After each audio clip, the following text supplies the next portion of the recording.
Hello, everybody. Can you all hear me all okay? Good, thank you. For the last people in the back, if you don't mind just taking your seats, that would be wonderful. But yeah, welcome. Thank you everyone for joining us this morning. I know that it is a fairly early morning for everyone after many busy days here at COP, but we really appreciate it, and I'm thrilled to be your moderator for this event and to lead you through our event and some wonderful young panelists today.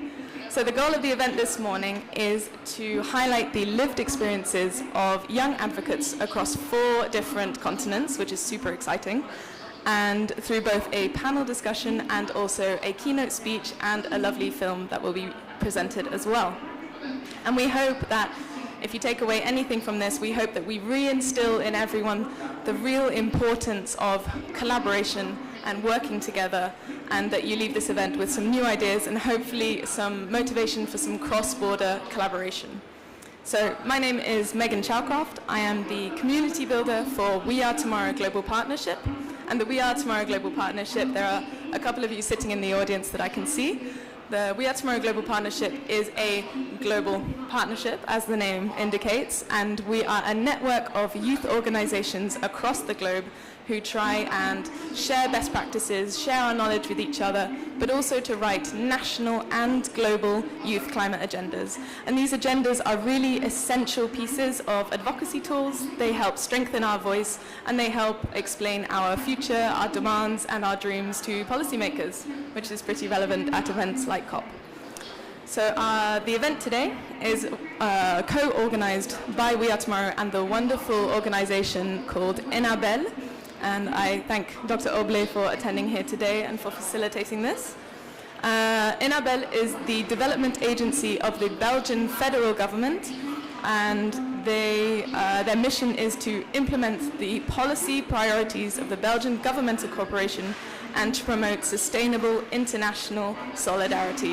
And I think that has a very nice ring to it, international solidarity, and I'm certain that we will be coming back to that a lot today. So to kick us off, I would like to invite Alexander Verstraete up as our keynote speaker. He is the Multilateral Cooperation, Human Rights and Climate and Environment Advisor from the Belgian Ministry of Development Cooperation. So Alexander, the floor is yours. Thank you.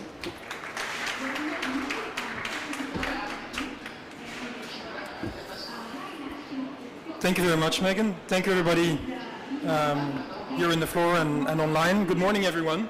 It is a pleasure for me to welcome you here today on behalf of Minister Myriam Kittir, the Belgian Minister of Development Cooperation.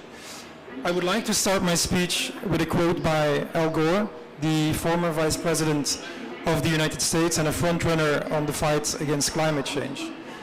The quote goes as follows: "Believe in the power of your own voice. The more noise you make, the more accountability you demand from your leaders, the more our world will change for the better." It is a quote addressed to the youth and the civil society of the world, to the organizers of this event, and the youth that will participate in it. It has been decades that we know that climate change is happening. It's been 30 years that we have the UN Framework Convention on Climate Change, 6 years since the Paris Agreement, and yes, we are making progress, but the progress is far from enough. And in the meantime, climate change is real, the impact is happening, and it risks to only become worse in the years and the decades to come. Therefore, yes, you, the young people of this planet, you have all the legitimacy to use your voice, to make noise, and to have your opinion heard. Youth participation is also front and center of Minister Kittir's political vision. That is why, when she took the initiative to launch a climate partnership with 4 Sahel countries, she decided to make youth participation an important pillar of that program. She did this with the intention to ensure that young people can participate in the policy-making process, not only at the local level, but also at the national, the regional, and the international level. The Belgian Sahel Climate Program was launched at the end of last year. It will benefit 650,000 people, 40,000 hectares of land will be restored, and our development agency, Enabel, is implementing it in partnership with the local authorities. And we are very proud that as part of this partnership, we now have 8 youth ambassadors from Senegal, Burkina Faso, Niger and Mali, here present with us today. Nia, Hamadou, Fatoumata, Sakina, Ndeye, Adame, Balkissa, and Yeru. Thank you for being here today. I met them here at the COP for the first time 2 days ago, and I was struck by their commitment to the cause of fighting climate change. For how many of them, climate change is already a reality, how it has impacted the lives of their families, of themselves, and how that impact is what inspired them to take up the leadership role in this regard.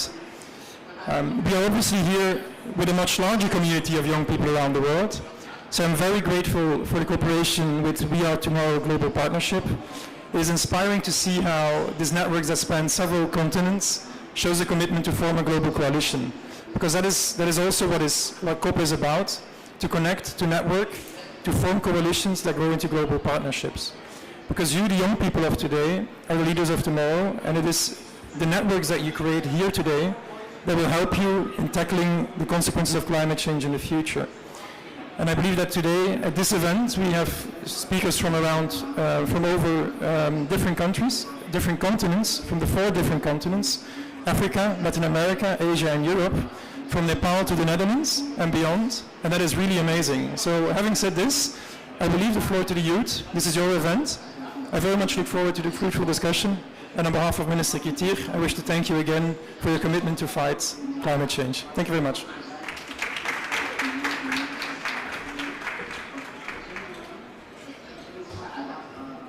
Perfect. Thank you so much, Alexander. That was really, really lovely to hear, and especially you just reiterated your support for young people across the globe, which is incredibly important and heartwarming to hear.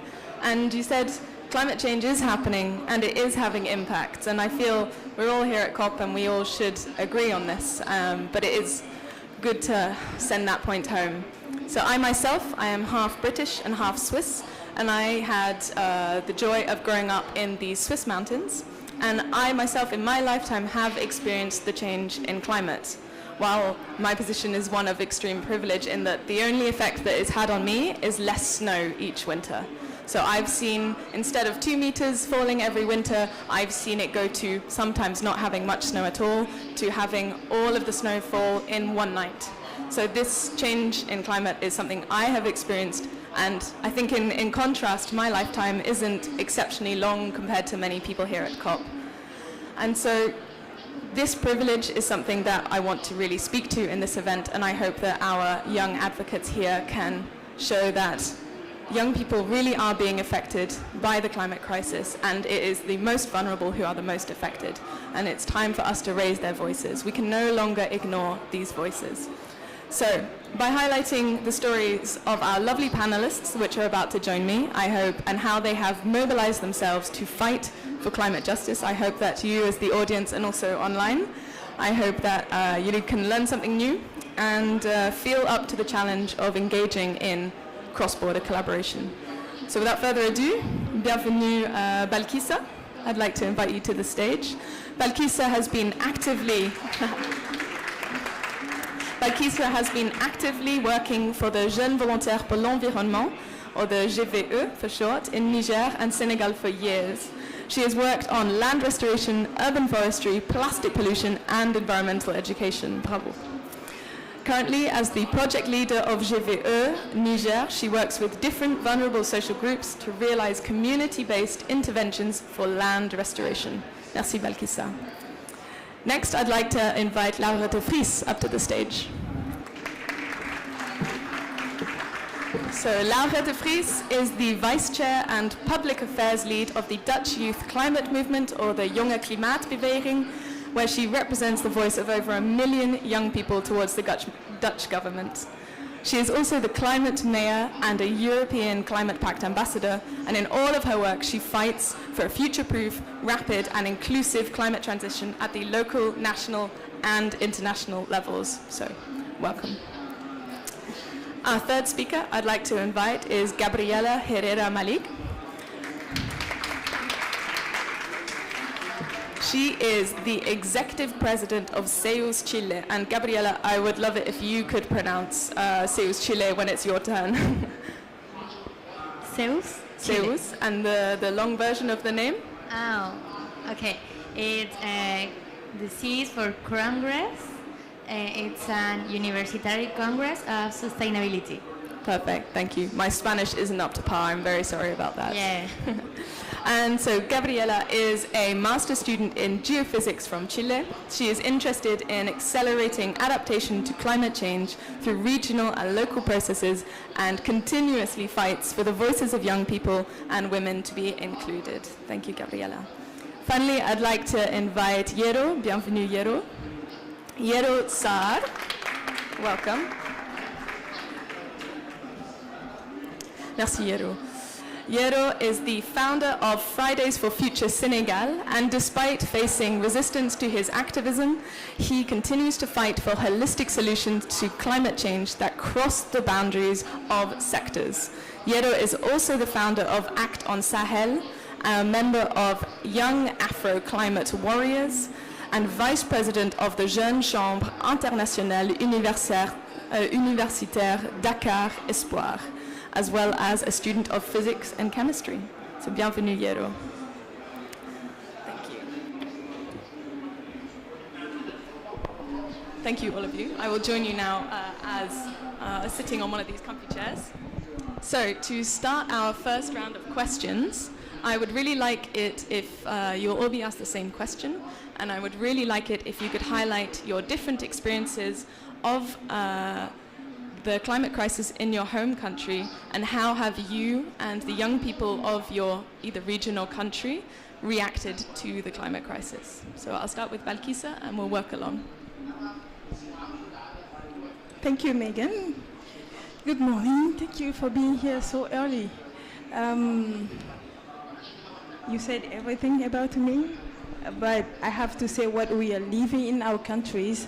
And in Niger, the most obvious from the region I'm coming from is that the Lake Chad is obviously drying up. And you can read the data and you can see that the rainy season is disrupted. And when the rains come, they can come too early or too late, or it's not evenly distributed. So we're living it. We're trying to see what our government are doing, because they are doing a lot.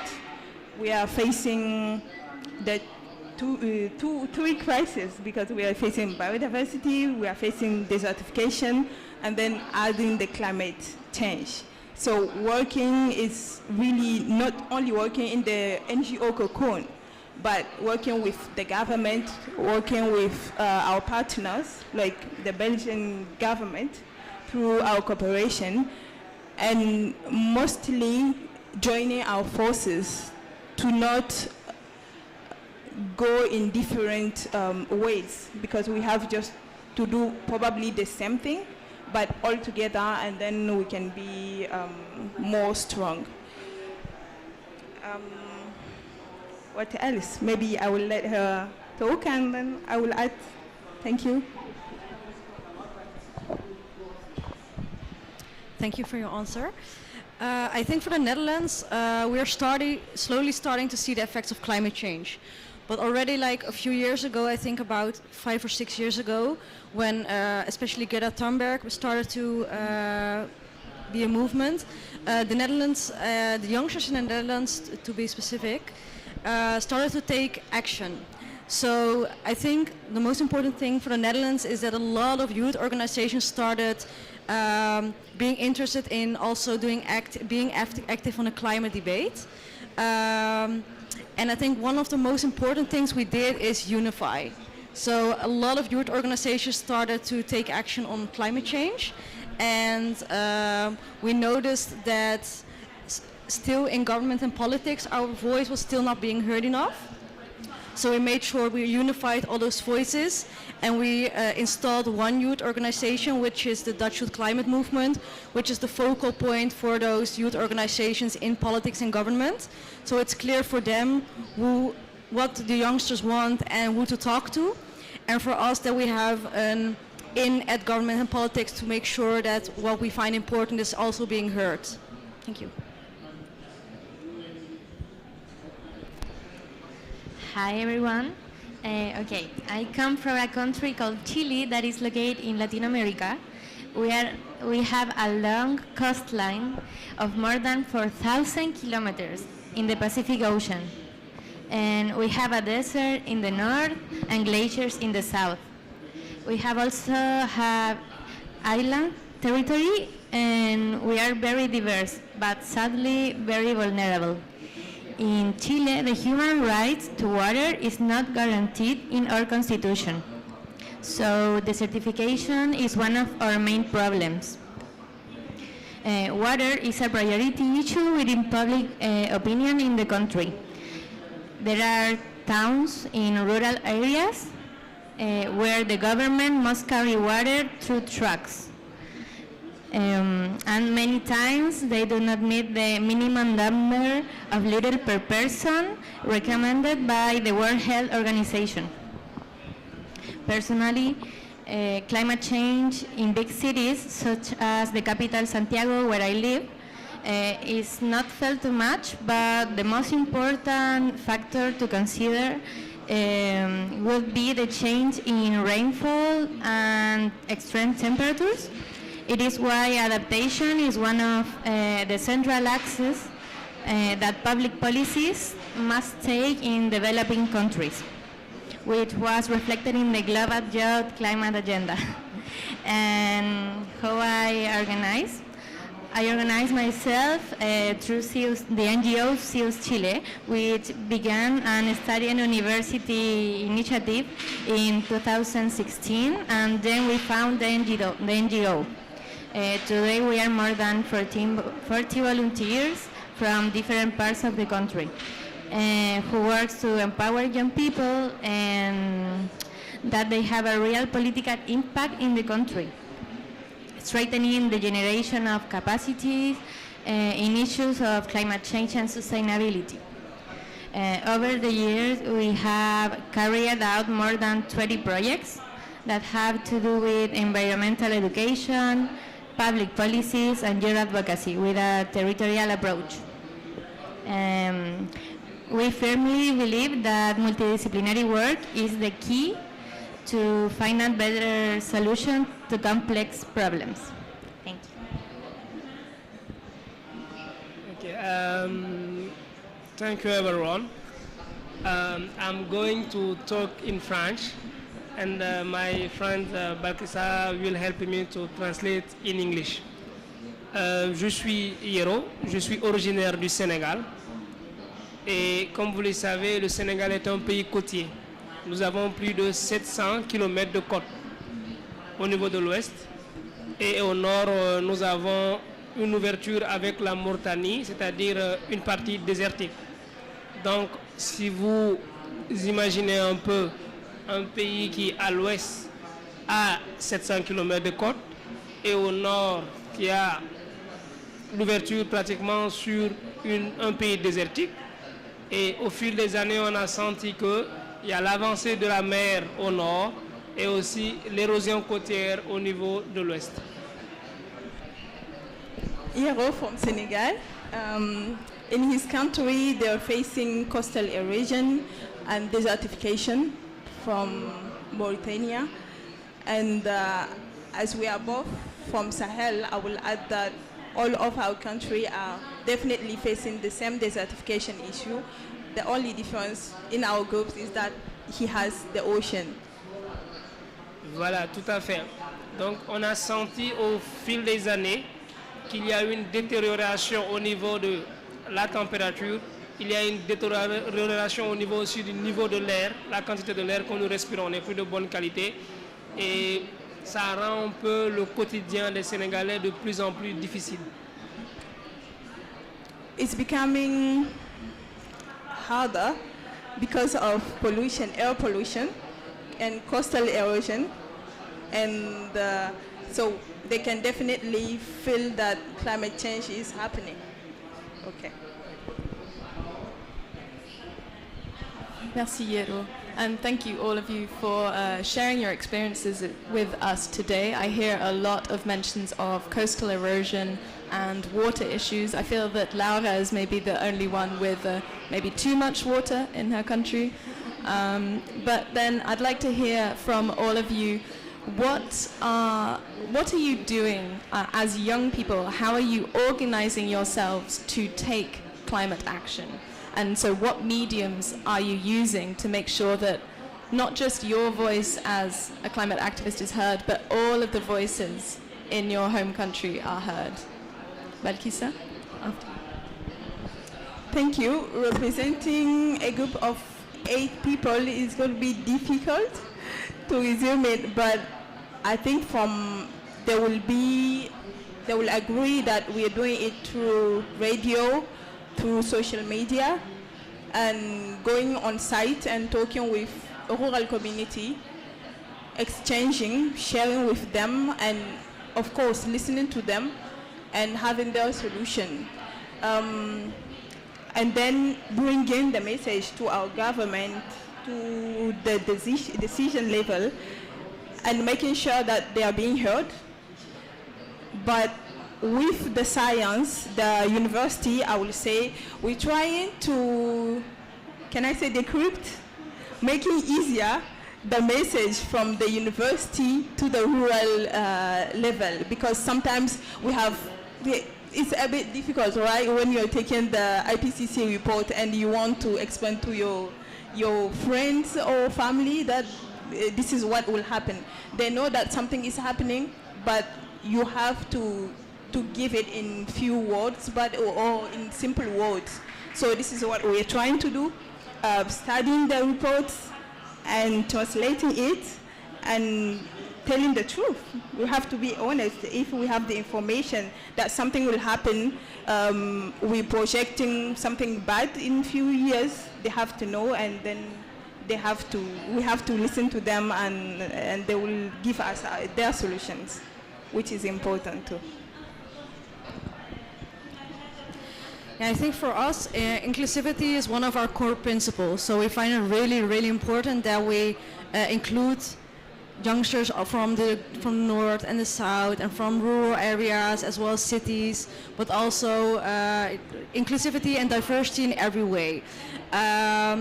So that's why we also try to make sure that we represent youngsters in a broad sense, and we do that through youth organizations, because youth organizations in that sign our climate agenda are from a really broad perspective. So we have, for example, a Muslim Student Association, but also political youth organizations from left to right. We have youth councils. We have a lot of different organizations to really make sure that all those voices are being heard. And sometimes we notice that it's hard to reach some specific groups, and then we try to specifically make sure that we also reach them through a specific other program we invent. So for example, there was a specific educational background it was hard to reach for us, and we did like a YKB on tour, it's called. So it's a tour on schools, so we still reach them. So we try to really look at who are we representing now, who are we still missing, and how can we reach them specifically. Yeah. Okay. I think that we can talk about the representation of all the youth, but I think that we have to talk about the representation of an idea or principle in which I believe. So I feel it's my duty to use every available platform so that we hear, whether through social networks, participating in events with decision makers, giving talks in schools, or in events like this one. Even so, I always try to share what I think with my colleagues, to also know their points of view. So networking spaces like the COP can open your mind to new ideas and possibilities, as well as participating in partnerships like We Are Tomorrow, or a youth conference or other spaces like that, because we have to share our experience, because I don't know what happened in your countries. and maybe you doesn't know what happened in my country. Then these spaces are so important. Yeah. Ok, merci. Au niveau du Sénégal, c'est pratiquement aussi les mêmes méthodes que nous utilisons aussi au niveau des pays de l'Afrique de l'Ouest. C'est que nous avons eu à avoir une approche différente. C'est qu'il fallait adapter notre militantisme à nos réalités. Nous avons nos réalités et dans nos réalités, il est plus facile de convaincre les gens à adhérer à une cause ou bien à sensibiliser les gens qu'à aller par le dialogue. Il y a certaines pratiques extrêmes qu'on ne peut pas appliquer chez nous parce que nous, chez nous, il y a le respect qu'on doit envers certaines autorités ou bien qu'on doit envers certaines autorités. Donc, on est amené à avoir une approche plus basée sur le dialogue et on a aussi adopté une autre stratégie. Par exemple, au sein de la JVE, il y a, comme l'a dit tout à l'heure le représentant de Madame la ministre, c'est que nous sommes les leaders de demain. Et les leaders de demain se trouvent dans les écoles. Et nous avons une approche différente. On va dans les écoles, on essaie un peu de sensibiliser les plus petits à une éducation écologique. Parce qu'on s'est dit que si ces gens-là, depuis le bas âge, sont imprégnés déjà des enjeux, sont déjà imprégnés déjà du risque que représente le changement climatique, et demain, quand ils seront grands, ils seront plus conscients, ils seront plus faciles, ils seront plus en mesure de prendre de grandes résolutions. Thank you, Yero. Yero was saying that we are being inspired by what is happening also in the world, but from our reality, we have to adapt to our culture. So we are not extreme, and we are always keeping staying loyal to our culture, but being respectful of some rules and the authorities and the elders. We will never say you have to do that. We will listen and we will have a dialogue and exchange and share, and then from there we will take action. But I think in our network, for all of us, the 8 of us, we are believing that we have to act with the youngest of us, because we want to let an ongoing advocacy, but we want them to take action, just more action. Not, we don't believe that conferences, and I know they're important, but we want the action more than talks. Yeah. Aussi, il faut aussi souligner un point, c'est que nous, dans nos pays, nous n'avons pas atteint une sorte de digitalisation vraiment à grande échelle. Ça se fait de manière très progressive et il y a encore du travail à faire. Donc, on ne peut pas, on a jugé nécessaire de ne pas se limiter simplement sur les réseaux sociaux. Et on a décidé aussi d'aller vers les communautés, d'aller un peu dans les villages, d'aller dans les endroits les plus reculés, s'enquérir de la situation et essayer de les faire comprendre qu'actuellement, vous êtes en train de subir une injustice en qui vous n'êtes pas responsable. Because we are not all connected, the reality is that in our countries we don't have network everywhere or internet everywhere. Well, we decided to go on site and just meet people in their locality, in isolated locality, and talk with them and raise awareness around these subjects, climate change.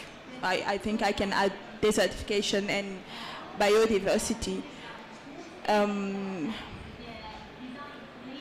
What else can I add? Yeah, I think I forgot a bit, but yeah, I said most of it. Parfait. Thank you all of you so much. It was really wonderful to hear your experiences and also the different barriers that you are all facing in your home countries, be it a language barrier, and merci Balkissa for helping us overcome one of those today, but also just a language barrier in how the IPCC is written is a very important one that we do need to not forget. I think I would love to move on to hearing a different kind of medium being used to hear about Nepalese youth and how they are facing the climate crisis. They are in one of the top 10 most affected countries in the world by the climate crisis. So I'd like to invite Monamita up to the stage. The floor is yours.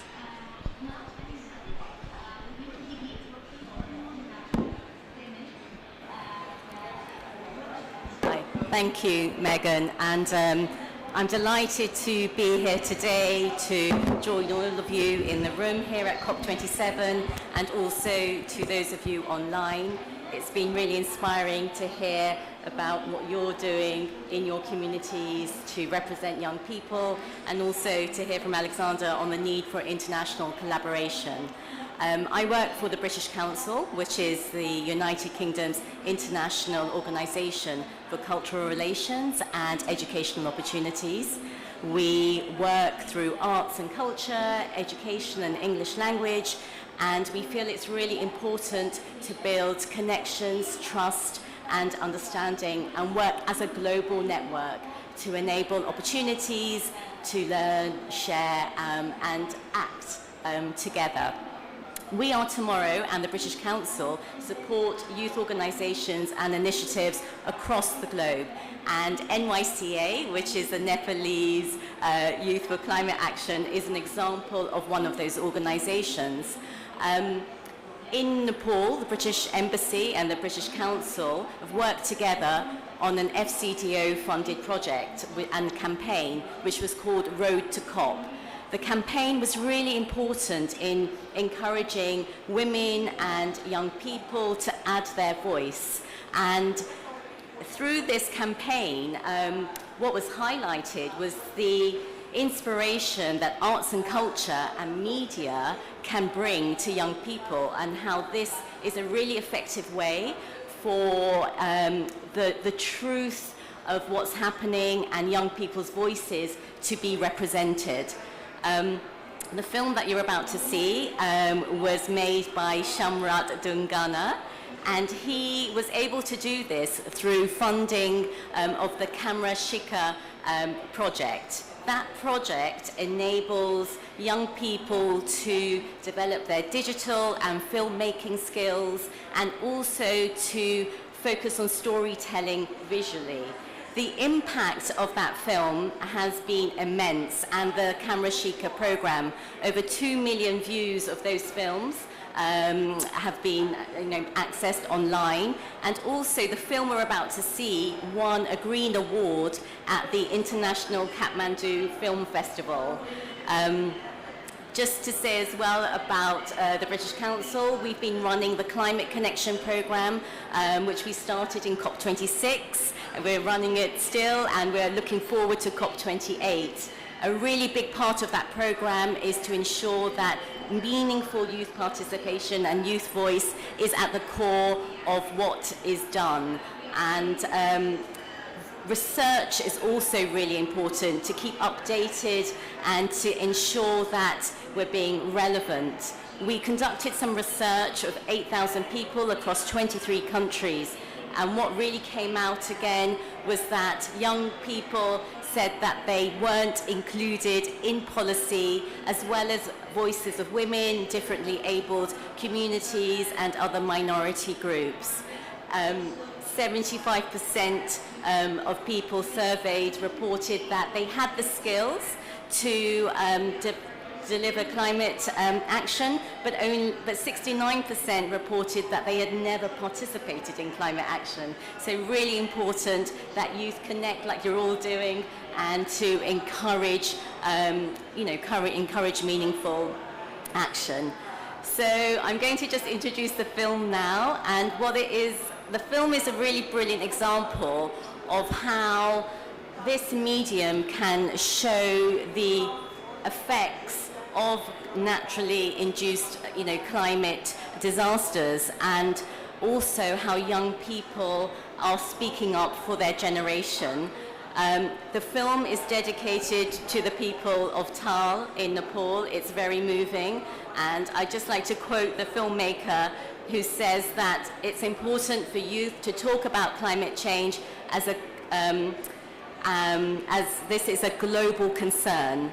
And you'll see from the film, I'm not going to tell you what issue it tackles, but you'll be able to see how relevant it is at the moment.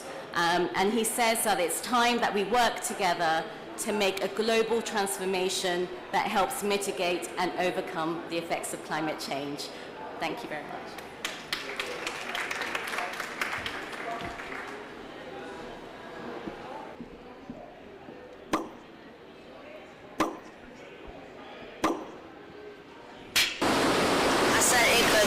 गाडी गएको बेला मामाले phone गरेर भन्नुभयो अनि स्कुलहरु सबै लग्यो भन्दा साथीहरुको घरहरु पुर्यो रे सबै लग्यो रे भन्दा नरमाइलो लाग्यो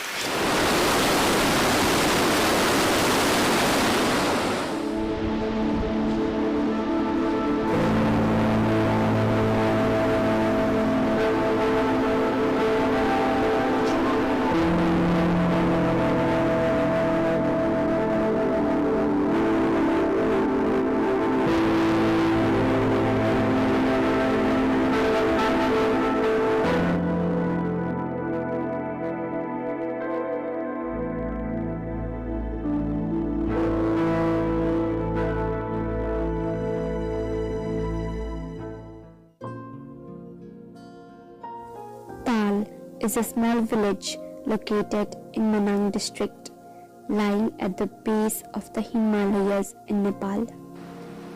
The river Moshendi flows beside this village. This location used to be a major tourist hotspot as it is one of the starting points for the Annapurna circuit trek. But now, this village lays barren after the devastating floods of June 15th, 2021. The sudden waterlogging caused by the swollen Moshendi displaced the people of 59 households living in Tal. The flood not only took away their homes but also swept away their hopes and dreams along with it. गाउँ छोडेर आइसक्यो अब यहाँ चाहिँ घर चाहिँ एउटा नबनाउने छैन हाम्रो त खुद मेरै अब कसैको छ कसैको छैन.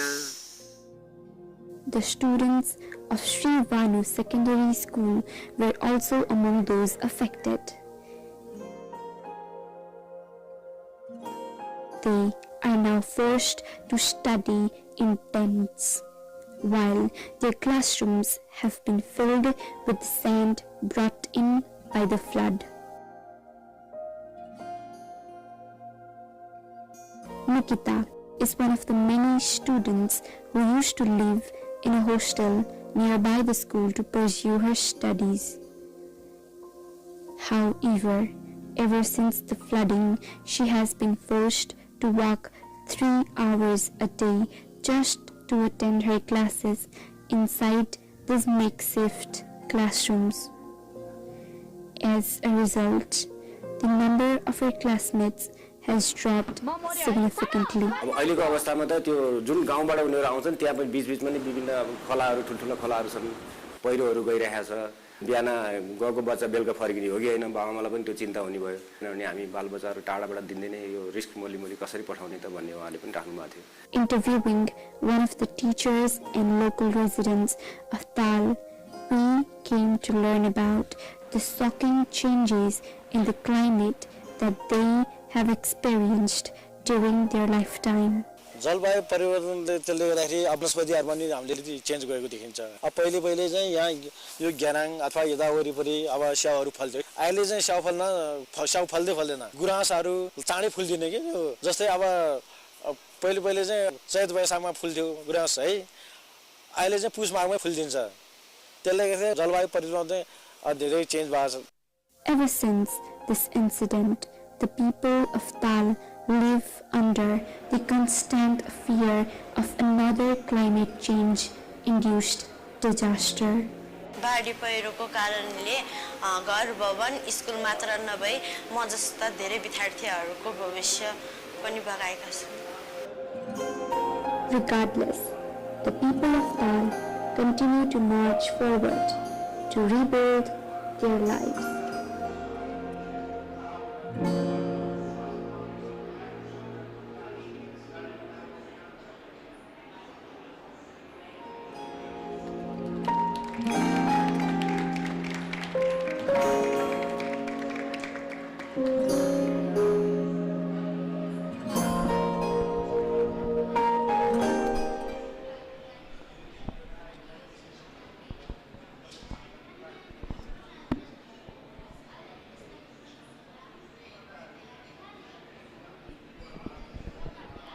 Wow, fantastic. Thank you so much, especially to Monamita from the British Council and to our Nepalese partner Umesh for allowing us to be able to show this here at our event and giving us a whole new different medium and different insight into what young people are experiencing.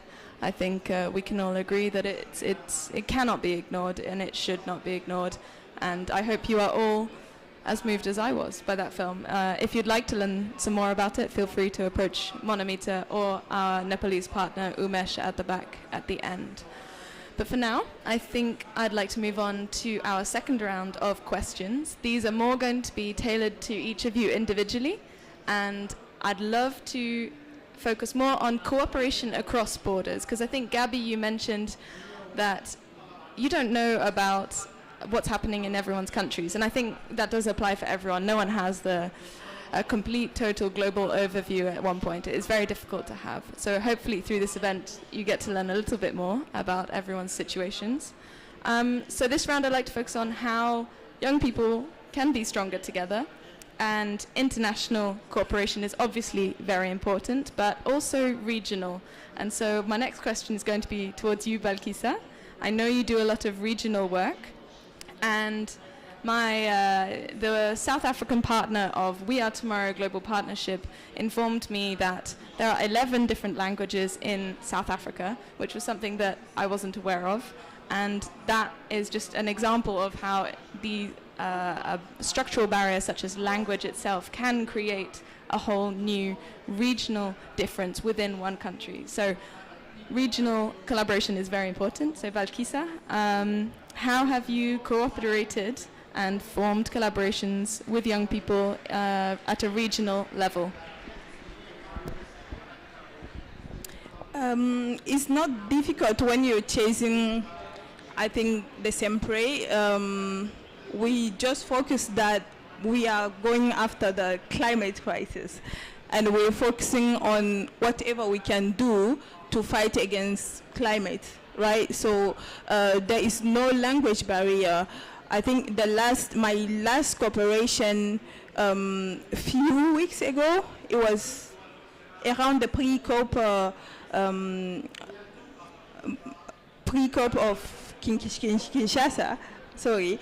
And so we were doing some caravans at the national level, and then we did it at the regional level. For us, it was 28 countries from Congo to Mauritania, making it at the same time. So imagine it's a caravan going through countries, giving the message, listening to the rural community and sharing the message. And then at the end we had a declaration from 28 countries. So people represented 28 countries. You have Sahara, you have Sahel, you have forest, you have Congo, you have everything, and you have to take into consideration all the problems or issues from all these countries. And we did well, because then we split the team in 14 countries. The half went to Dakar and try to meet actually President Macky Sall, President of the African Union. We didn't, but we met some authorities that shared the message, so he received our declaration, and then the rest went to Kinshasa and met the African group that is here actually at the negotiation, and they received our declaration, and they shared some part of it as they can. But I think cooperation for us, even with NGOs, partners, governments, countries, kingdoms like Belgium, is just to focus on our message. And for us right now is, for example, with Belgium, is that they didn't say, because we have to make attention. Sometimes you have partners that have a message, an underlying message that they want you to rely. But if the partner let you do what you have to do, respectfully to your culture and your issues and your communities, then you can work with them. And thank you, Minister Kitia, because she was very clear about that too. Listen to them, they have solutions. I think sometimes we go and we think because we are climate scientists we have the answers.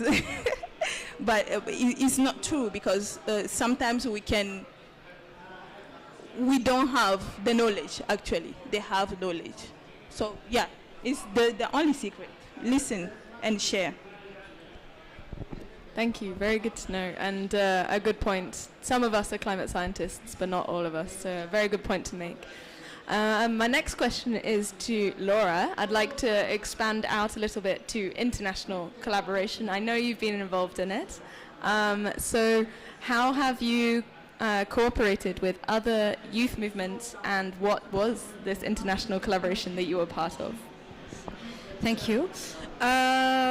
Well, I think as a Dutch Youth Climate Movement, we find it really important to work together globally, because the knowledge sharing is so crucial for making sure that we really make sure that we have a livable future, because we can't do it with our own knowledge from every country. It just doesn't work. We really need all the knowledge combined.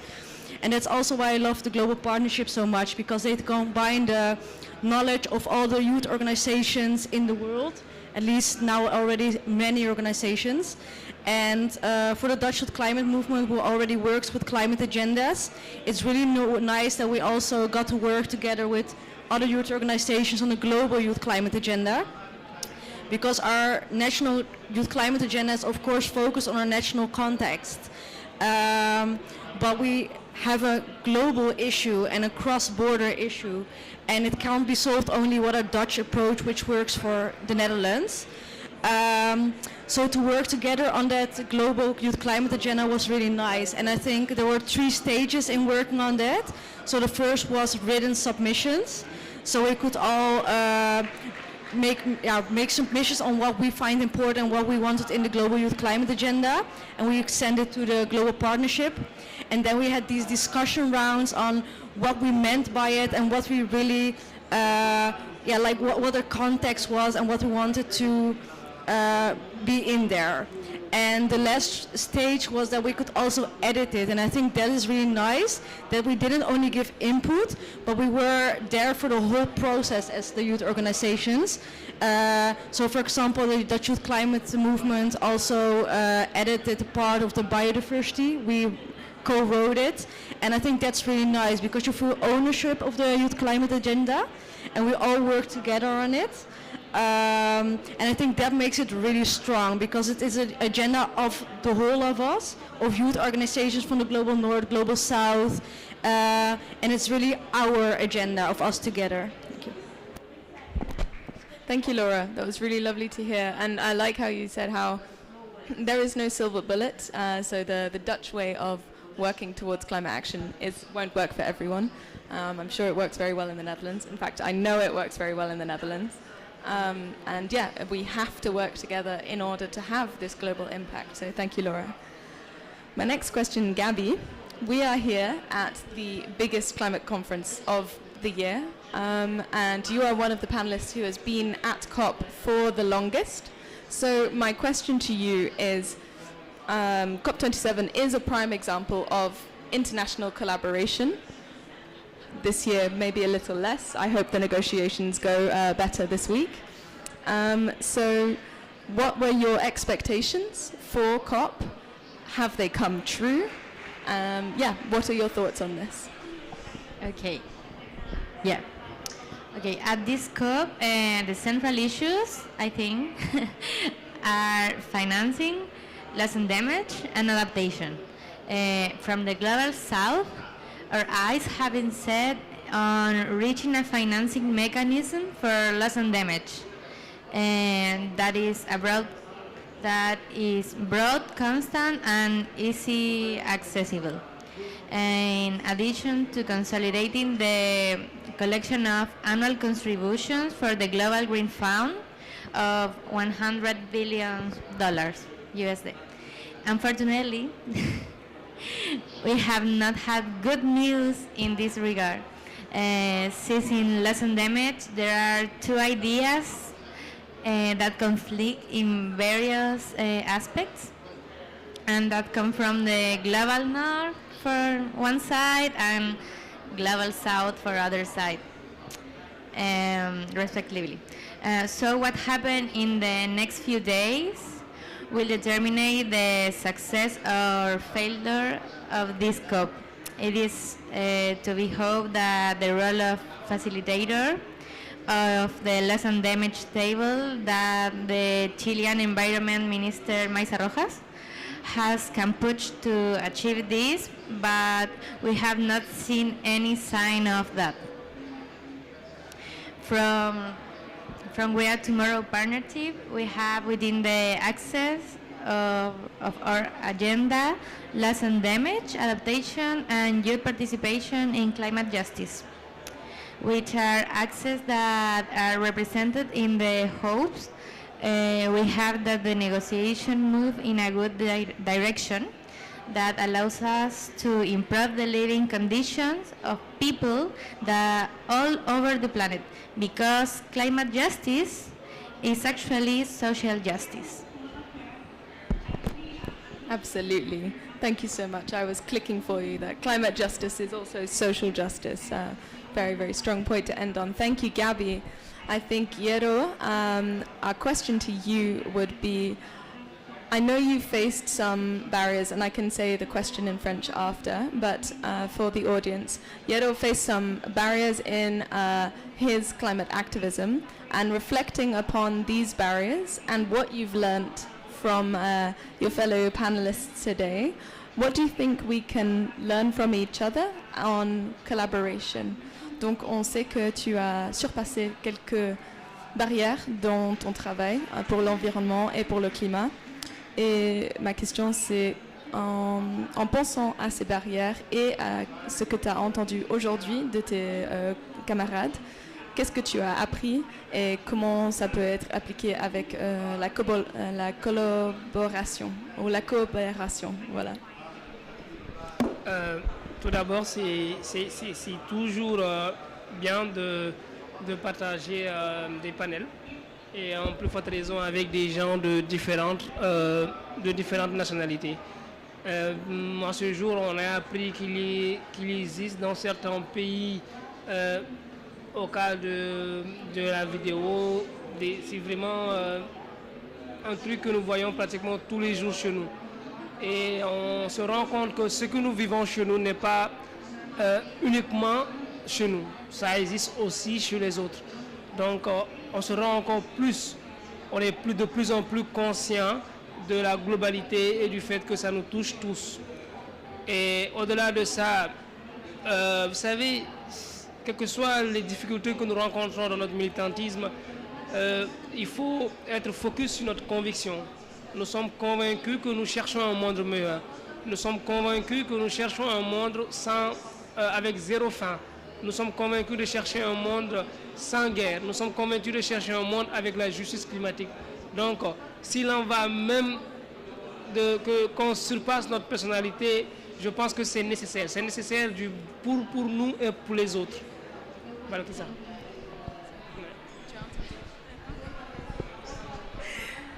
Yero was saying that sharing experiences and initiatives makes you realize that the crisis is really global, because the images in the video were somehow, if you close your eyes, you can imagine that it can be maybe Niamey or Senegal or Mali. So it's global.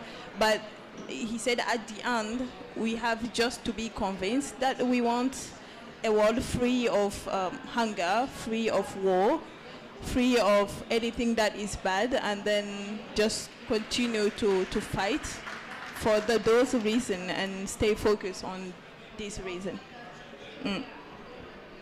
Maintenant, ce qui concerne la collaboration entre les jeunes, il s'agit d'un problème commun. Il s'agit d'un problème commun qui nécessite des résolutions communes. Donc, il est important aujourd'hui qu'on essaie de voir, bon, ce qui est déjà une réalité à travers le Sahelian Youth Connect for Climate, une initiative qu'on a mis en place, c'est essayer de travailler ensemble.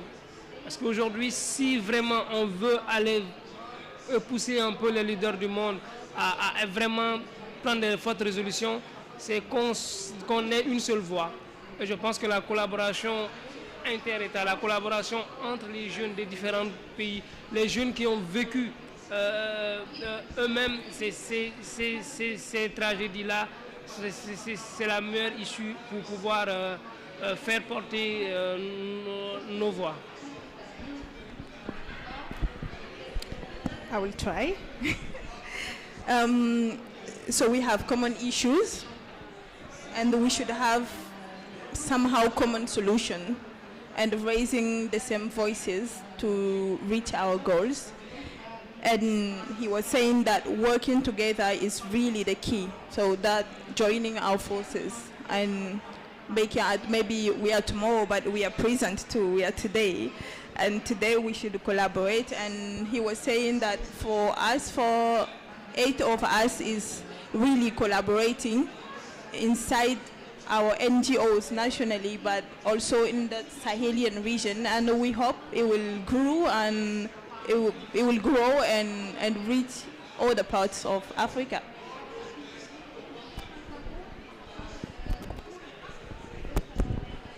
Merci Yero. Thank you very, very much, Yero. That was really lovely to hear. And yeah, travailler ensemble, working together being the key. It keeps coming back, but I wonder how long it will take for all of us to really hone in that point and make that a core part of all of our work that we do. So I see we have a little bit of extra time, so I'm going to spring upon you a quick question that I know you didn't prepare for, so I'm sorry about that, but I'd really like to hear briefly from all of you, what are you going to take back to your home leaders from COP? What is something that you want to tell them after this COP?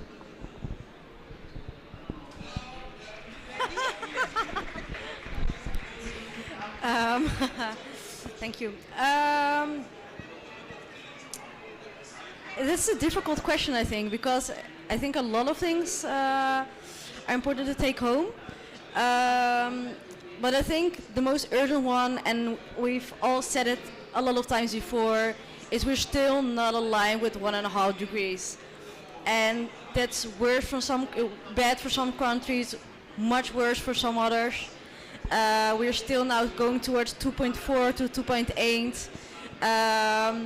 So I would like to urge my own country to up their NDCs even more and make sure that we're aligned with 1.5 degrees, not only as the Netherlands, but also urge Europe to up their ambitions.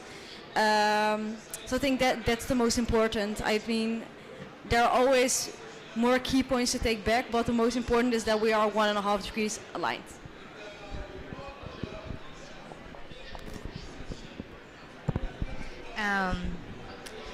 At least in my country, I would like to know how work is being done to have a more ambitious NDCs plan and meet the mitigation goals, and also when the local adaptation plans that have been working on in recent years will be implemented, because all the ministers are working in local adaptation plans for all the country, because our country is so different, because a lot of landscapes and different things. Yeah. Thank you, Gabby. Thank you, Laura. Yero, are you ready, or maybe after Balkisa? Balkisa, it's your turn. It's a difficult one, but I would like to share that I'm only here because one day a teacher decided to make us watch The Inconvenient Truth. And it was funny. It was primary school. I was excited because then they zoomed in Niger and, hey, this is my country. But it was funny because you see your country, you are passionate of geography and everything, but at the end you go back home, you tell your parents, and you can see their melted faces saying that Niger is not there because of something funny. It's only there because it will get harder and difficult for the population to live in that part of the country, and it became sad. And then since then, I think whatever I tried to study was staying on that path of showing Niger, but on another lens, a better lens. But it's difficult because then you become anxious because just by yourself you can't do nothing. Nothing. Maybe using your voice could change something. Maybe making all the children seeing something and showing something. Sometimes we said it's a bit harsh, maybe they are not ready. No, they are ready. They are definitely ready, and something will happen and they will follow their intuition and they will do something. I think maybe for us it's just read more about it, talk about it, even if we have the feeling that people just can't do more everywhere, climate change. It's not really true. We have to reach more people. We have to stop being anxious and taking action, definitely. And just believe in yourself. Don't take your time to. I did it, and this is my biggest regret. I took my time and I said, no, maybe I have to do this master and research and this before I act. But that teacher was not a PhD teacher, he was a teacher, and thank you, teacher. But do it, talk with anybody you can, read more about it, and don't judge your government or those who have decision, because they just keep the human relationship, and you can go with them and talk with them. It happened yesterday. He is as a minister in our country, but we talk with him just as a friend. And finally we said, I should have been at his office and get these ideas and be inspired and do more. But yeah, don't be shy, definitely. With them, it will be exchanging knowledge, our knowledge, but at the end, we don't have that much knowledge. They have more experience. They know what could happen, and they are the portal in our countries. So these people are definitely the people we have to reach. And through collaboration and sometimes partners that will give you voices, do not hesitate.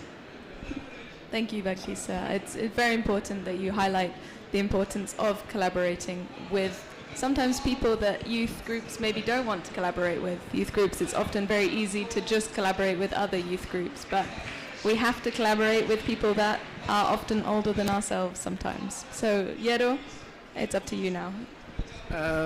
Donc tout d'abord, c'est essayer de les appeler à remettre un peu plus fort, si un peu peux. plus fort, Voilà, oui. merci.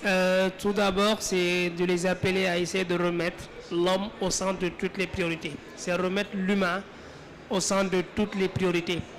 On a senti que vraiment, pour des intérêts économiques et pour d'autres intérêts, on essaie un peu de remettre l'humain, de rétrograder l'humain. L'homme est la plus précieuse des richesses. C'est l'une des valeurs que nous avons à la Jeune Chambre.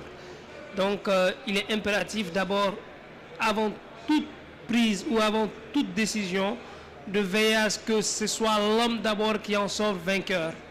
C'est nous qui dirigeons ce monde.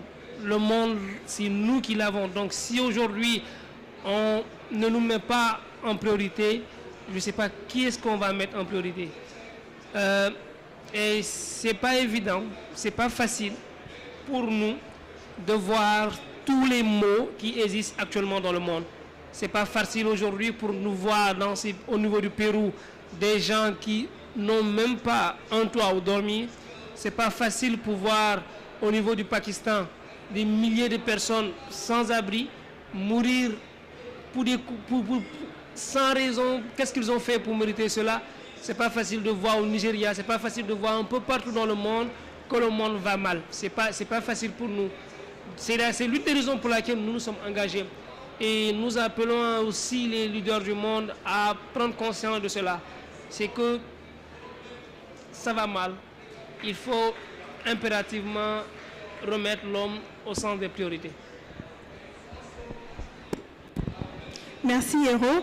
Hero is calling us to put human at the center of our decisions, at the center of everything, because the survival of human beings depend on our decisions. And he's finding that sometimes for economic reasons, we tend to forget that, hey, human beings.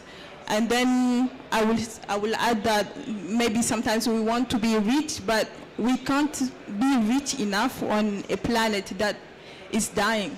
You definitely can't, because you couldn't live, so that money or that economic power will not serve you at all.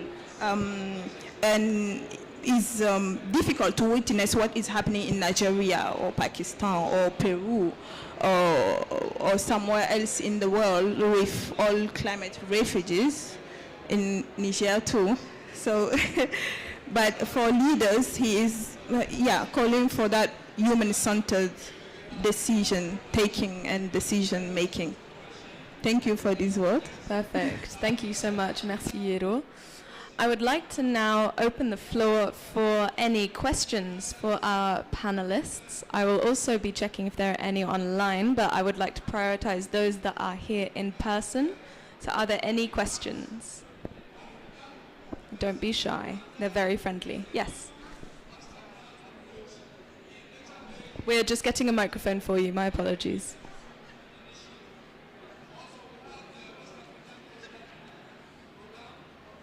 Okay. Yeah, if you don't mind just using this one, si ça ne te gêne pas. Merci.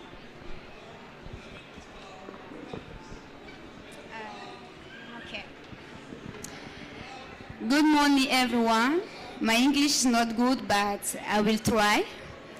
I'm Fatoumata Koita from Mali, young delegate from the Shire and president of Clean Mali Movement, an organization I created in 2019.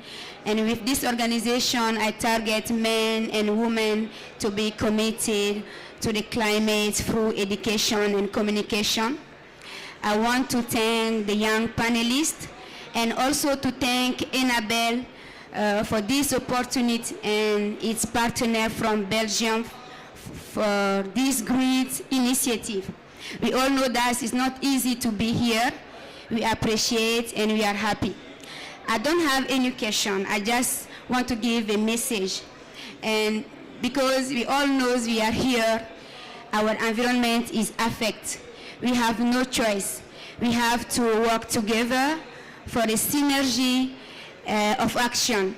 And I just want to say for these young people to be motivated, committed. We are not here to talk about the government and all those things. We are here to share our experiences, and we know that we have to help our people and to save the planet. So keep going and never give up. Thank you. Thank you so much. That was really motivational, lovely to hear. We are here, and I hope that you did hear some of our experiences today. Do we have another question from the audience?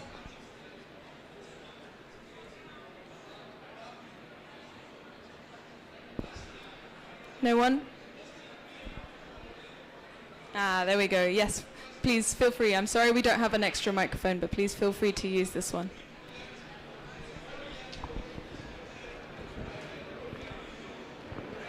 Okay, good morning, everyone. My English is also not good, but I want to try. And if I cannot, I will continue in French. My name is Amadou Rabo from Burkina Faso. I am a young climate activist. We are here with the supporting of Enabel, the Belgium corporation. I take the opportunity to give my greets and my things for Enabel, Burkina Faso, and Enabel across the world. For me, I think that climate change is the problem of everyone, for youngs, for old people, for everyone, for women, for children. So I think that the fighting is for everyone. In my country, you know that we are Burkina Faso is a Sahel country, and we are facing to every problems, drugs, and many problems of our environment. So I think that the opportunity that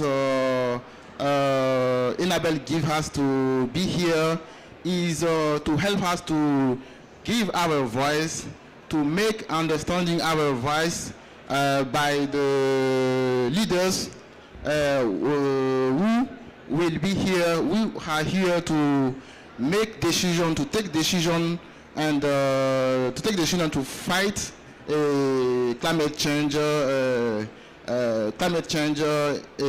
effect.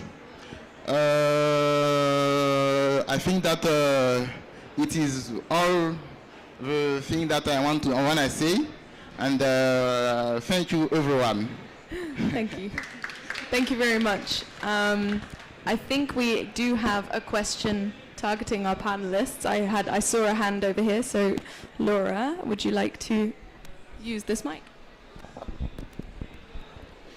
Thank you very much, and thank you everyone that has been saying amazing things today. We have learned a lot from you, and I love to see the composition of this panel being for women, because these are spaces that we need to take, and that is amazing, and that's where my question is going. We know women and girls are some of the most affected by climate change everywhere in the world. That is a fact.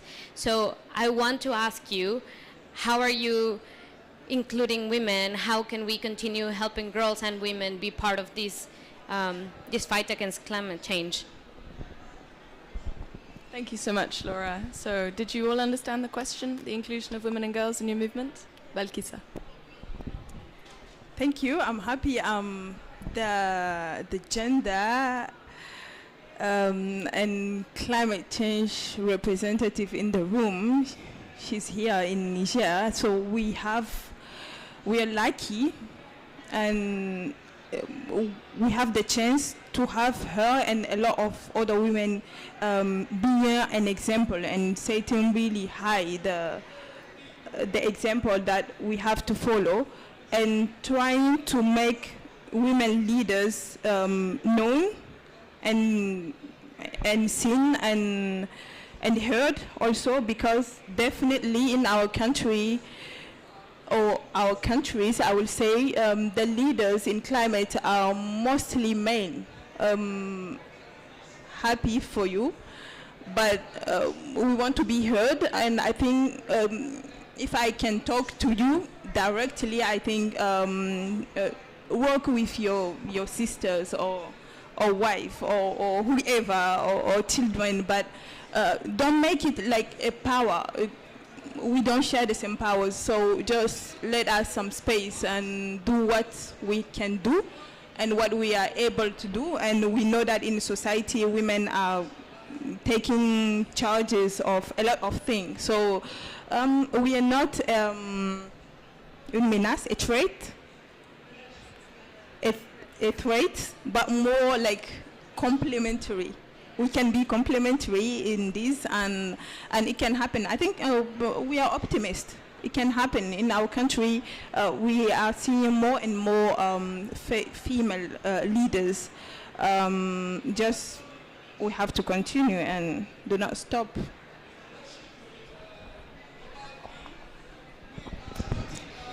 I think for the Dutch Youth Climate Movement, in our organization itself, there are right now more women than men. But I think in the movement itself, in the Netherlands, that's the way. But the focus on gender and climate and the combination between those two is still like really something that isn't well known yet. And I think from last year, we decided to put more effort into that. So we had two of our persons in our organizations working on gender and climate with the ministries. And that's something we're also continuing. So that's how we're working on that, because we find it really important. But yeah, it's just so not well known right now. Yeah.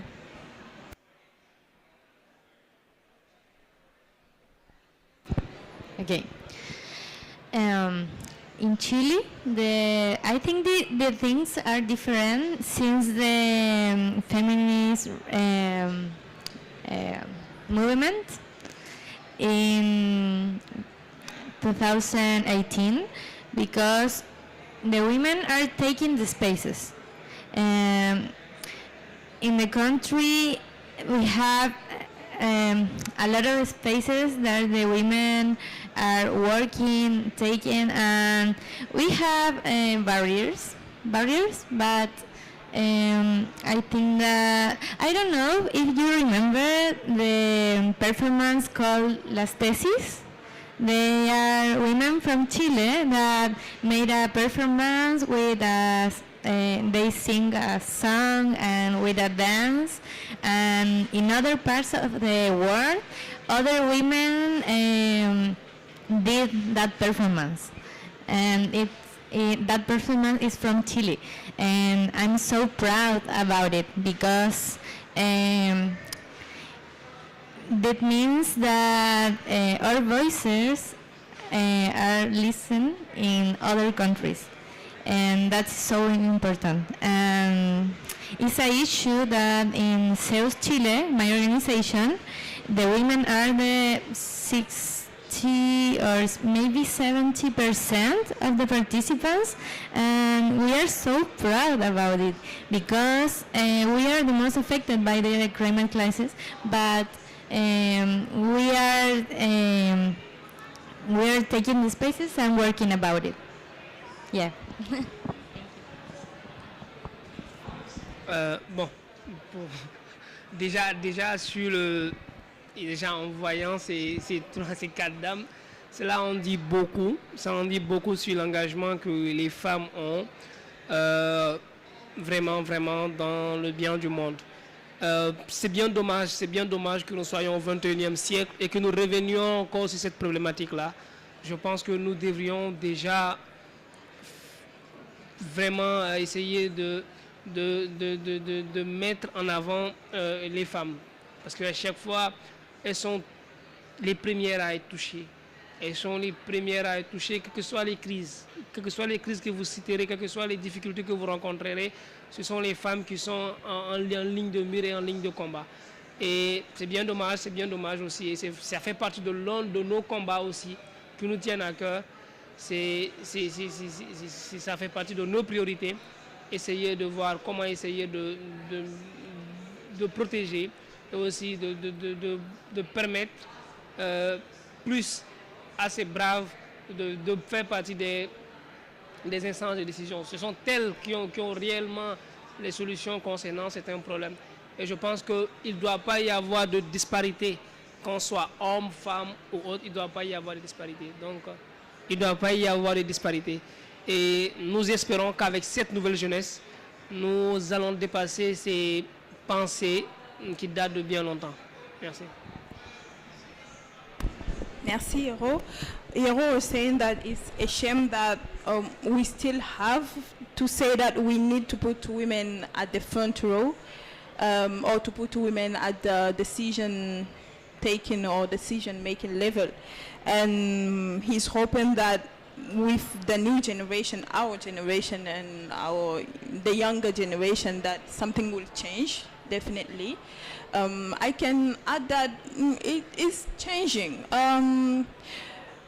Not at the, I think there are different kind of feminism, definitely, but African feminism exists, and I think is happening. In my country, the Ministry of Environment is a lady.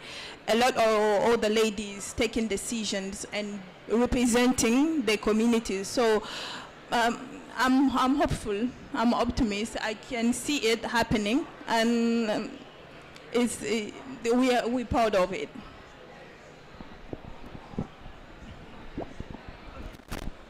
Parfait. Thank you. Thank you so much to all our panelists. That does close our time for questions. I hope, very sorry. Feel free, if you do have more questions, to approach us at the end. The whole point is working together, so we're definitely open for questions. I think, thank you so much, all of you, for joining us here today, for your thoughts, your experiences, but also for having the courage to come up here and speak. That is not always an easy thing. And you have all once again highlighted how, despite our differences, they can be regional, they can be language, they can be gender, privilege, access to education, as we saw in the film. Our greatest strength truly does lie in our commonalities and our ability to work together, travailler ensemble. So I think we all share how we worry and we care deeply about what our lands, our water, our energy is going to look like in the future. We all want to have a voice in how we decide our future. I think we all share frustration as well at some global leaders who are not taking the appropriate action. So these are just some commonalities that I was thinking about last night. But this understanding that there's true power and so many learning opportunities within cross-border youth cooperation, it's wonderful. And this opportunity is what led We Are Tomorrow Global Partnership to create the Global Youth Climate Agenda. The QR code up on the screen is the full version. I have one, Lara as well, has a printed version if you are interested in skimming it. We also have QR codes on the back of our short versions here at the front. But if you're interested in hearing more about the Jeunes Volontaires pour l'Environnement or Fridays for Future Senegal, feel free to contact Balkissa and Yero. I think, for me, just to summarize a little bit and speak a little bit myself, my hope from this event and also from COP is that we can create a future that is inclusive, a future that praises and enjoys collaboration rather than making it just sort of that check for diversity where minimal effort is put in. I personally struggled to keep up my hope for the future coming to this COP, and it was wonderful to hear you, Balkissa, say, don't wait, just go for it. So you all have rekindled my hope this morning. And I came to the tough realization that it isn't simply enough to be right anymore. By agreeing with the climate scientists and the climate activists, I thought I was doing enough. But it turns out that I thought that being on the right side of the fight meant that we were going to be on the winning side. And I think this event here today and hearing you shows that it is so much more important to be on the right side, but also to have power behind this movement. We need to be united and an unshakable force that cannot be ignored. Because yes, we are right, we know it. We know that it's important to stay underneath 1.5, but we need to no longer be ignored. So thank you all of you for rekindling that hope in me. I'd like to end this session, and thank you all of you for joining, with my favorite quote from my favorite climate activist. They're called Patagonia. It is not the brand, that is their name, Patagonia. And they said, "The thing about climate action is that you can be overwhelmed by the complexity of the problems, or you can start to fall in love with the creativity of the solutions." And division and separation have led us to where we are today. I think it is high time that we fall in love with cross-border youth cooperation. Thank you so much for joining. Thank you much, Monamita. Thank you much, Alexander, and Dr. Oble for being here. Thank you.